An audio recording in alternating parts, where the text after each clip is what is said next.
getting a good idea of what we can expect to pay in monthly expenses as a real estate agent. Coming up.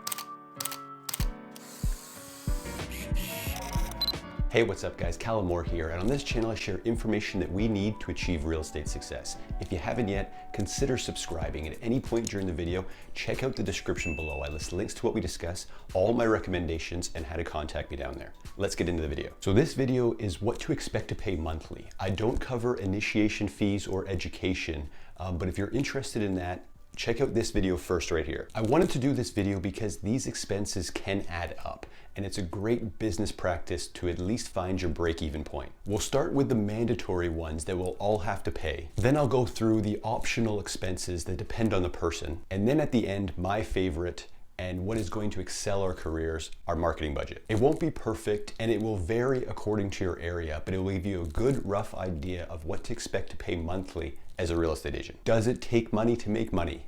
Let's find out. Again, I'm gonna break this down monthly. So some of these payments will be annual payments, but I'll divide those by 12, or in the case of 2 years, by 24. So after we have paid our education and initiation fees, 3 right off the bat are RICO licensing fee, $16.24 monthly, $390 every 2 years. Korea and OREA fees, $39.55, $474.60 annually. E&O insurance, $37.10 or $445 annually. From there we have continuing education. Continuing education, from my research, not counting what you have to do in your first year after becoming a registrant, is as low as $44 every 2 years.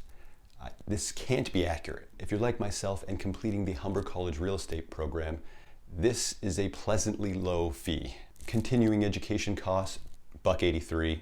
$44 every 2 years. So we'll lump this cost into mandatory fees as well, because we'll all have to join a brokerage, and most of them have some cost associated with them. For brokerage fees, I won't account for transactions or splits or anything like that, just reoccurring potential monthly fees. For this, I went online and went with a poll to find an average. Of course, I've heard of amazing brokerages that end up being $0 with incentives. Some are $99 a month. I've read it can go as high as $1,000 or even $1,500 depending on the arrangement. This one really does depend, doesn't it? But if we go from that poll, most were $100, some were $300. So if you take the average of the two, monthly brokerage fee, $200. As we move further into the monthly expenses, it does become more dependent on your personal preferences and choices. For example, your brokerage or team can provide marketing, training, resources to offset the expenses and keep profits in your pocket. But for the sake of this video, we'll continue as if we're steering our own ship solo,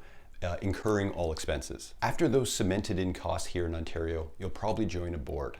Probably 100% of the people watching this will. I'll go with mine here in Kitchener-Waterloo, just an hour west of Toronto. Ours is Kitchener-Waterloo Association of Realtors, and it is $97.88 monthly. I think that's a little higher than some areas, but pretty close. From here, we can go into the miscellaneous business expenses that we will encounter. Again, just trying to stick to reoccurring monthly or annual fees. Cost of your smartphone, just looking at common cell phone plans here in Ontario. Rogers has a popular plan that's about $75 a month, $85 after taxes. Car expenses, you'll have gas and insurance. We'll put gas at $200 and we'll put insurance at, say, $150. Again, depends on your situation.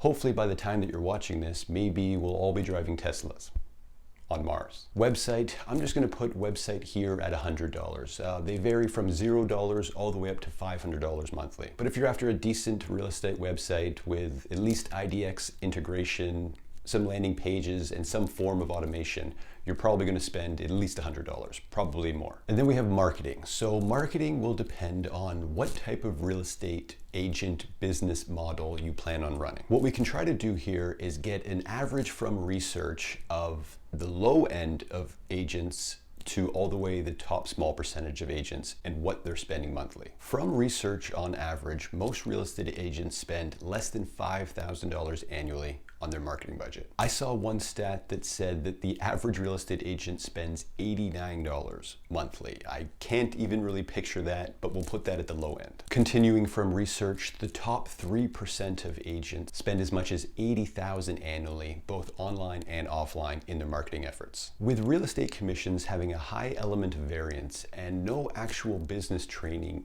to start before you become a real estate agent, majority of real estate agents don't scale their marketing budgets appropriately. Trying to find out what works for you and what percentage of commissions you're going to be putting forward towards your marketing budget is up to you. But it should be worldwide agreed that you want to eventually get to the point, and hopefully get to the point, where you'll be spending the most money. Because that means with a good business model, we're also going to be earning the most. This was tough to put a number on, but a conservative number would be that a real estate agent should spend 10% of their earnings on their marketing budget. So if we take the average yearly earnings of a real estate agent in Ontario at $109,171, we should be spending $909.76 monthly, or $10,917 annually. So again, the goal would be to get to that $80,000 annually mark, because that means we're crushing. Some notable mentions that I'm leaving out, and there are probably a ton more, would be entertaining clients,